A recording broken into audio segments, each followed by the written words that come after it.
सबसे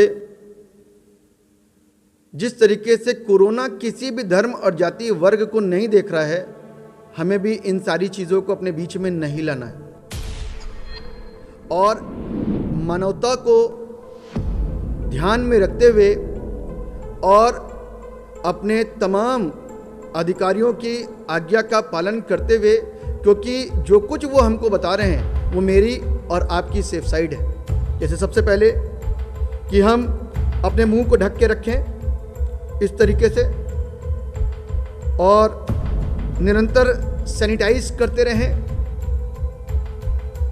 और सबसे मुख्य चीज़ है डिस्टेंस मेंटेन करना। ये अनिवार्य है। यदि हम इसका पालन नहीं कर रहे तो इस बात को ध्यान रखिएगा, कहीं ना कहीं हम इस रोग से ग्रस्त हो सकते हैं। कोई इस बात को ना सोचे कि हम बहुत बलशाली हैं तो ये तकलीफ़, ये परेशानियां हमको नहीं मिलेंगी। तो मैं आपको सूचित कर देना चाहता हूं कि बड़े बड़े देशों के प्रधानमंत्री, राष्ट्रपति तक इससे जूझ रहे हैं, इस बीमारी से जूझ रहे हैं। आज वो क्वारंटाइन है, कारण है हम अपने आप को हकीकत में लॉकडाउन करें, अपने घरों में जाएं, वहाँ जा कर के अपने आप को, चाहे हम प्रार्थना कर रहे हो अपने ईश्वरों से, अपने लिए प्रार्थनाएं करें, दूसरों के लिए प्रार्थनाएं करें, क्योंकि प्रार्थना बहुत सामर्थी और बलशाली होती है और प्रार्थना से बहुत कुछ होता है। कोई भी इंसान इसको हल्के में ना ले, क्योंकि इसका एक दूसरा रीज़न मैं बता रहा हूँ। जगह जगह दवाइयों की कमी पड़ रही है, दवाइयाँ नहीं मिल रही हैं, दवाइयाँ काम नहीं कर रही हैं। जो सबसे मुख्य सुर्खियों में आज की न्यूज़ है वो ये है कि सबसे ज़्यादा डिस्टर्ब जो चीज़ कर रही है वो ये कर रही है कि अब इसके लक्षण नहीं पता चल रहे।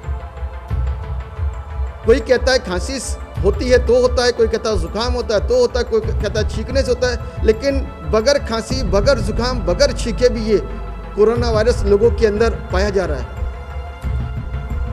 तो कैसे लड़ सकेंगे इन अदृश्य वायरस से? बड़ा कठिन, बड़ा मुश्किल है। प्रार्थना में लगे रहें, क्योंकि प्रार्थना ही हमको बचाएगी, और अपने आप को अपने घरों में सेव करके रखें और अपने मुंह को इस तरीके से ढांक करके रखें, सैनिटाइज करते रहें, हाथों को धोते रहें, डिस्टेंस को मेंटेन करके रखें, तो वो हमारे लिए लाभकारी सिद्ध होगा। मैं आपको ऐसे नहीं बता रहा हूँ, बाइबल में हमारे बिल्कुल एग्जैक्ट लिखा हुआ है और बिल्कुल सेम बात लिखी है।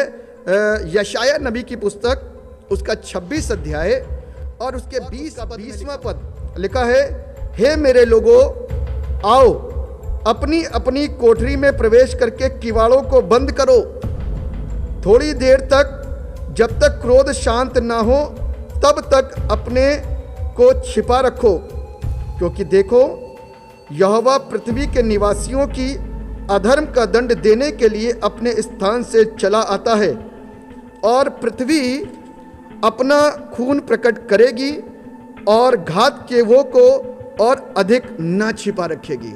इस बात को ध्यान रखिए, हम लोग अपने कलाम से बाहर नहीं हैं, क्योंकि कलाम के अंदर ये सारी चीज़ें लिखी हैं, वचन के अंदर ये सारी सच्चाइयाँ लिखी हैं। इतना ही नहीं, यहाँ पर उन जानवरों का डायरेक्ट नाम लिखा हुआ है, सारस, भांति भांति के बगुले, हुदहुद और चमगादड़। ये सारी चीज़ें अशुद्ध हैं, जिसको उस ईश्वर ने, उस परमेश्वर ने खाने के लिए मना किया। और प्रकाशित वाक्य उसका 6वां अध्याय और उसके 7वें पद में लिखा हुआ है कि वन पशुओं के द्वारा मौतें होंगी। पीला घोड़ा सवार होकर के भगा चला जा रहा, मृत्यु उसके पीछे पीछे है। आज यदि आप गौर फरमाएंगे तो चीन के फ्लैग में जो बीच में जो कलर है वो येलो है, वो पीला है, और शुरुआत वहीं से आई है और सब तरफ फैल गई है। चाहे कुछ भी हो, चाहे वो लैब से आई हो, चाहे वो चमगादड़ के द्वारा आई है, लेकिन हर एक दुनिया, हर एक देश का बंदा ये जानता है कि ये लक्षण, ये बीमारी, ये वायरस आया कहाँ से। वायरस का यदि सही रूप जानेंगे तो उसका सही ट्रांसलेशन है जहर, और जानवरों के जहर से, जहरीले पशुओं के जहर से ये बीमारी हमारे शरीरों को अंदर आई, प्रवेश करी और कितने लोगों की जानें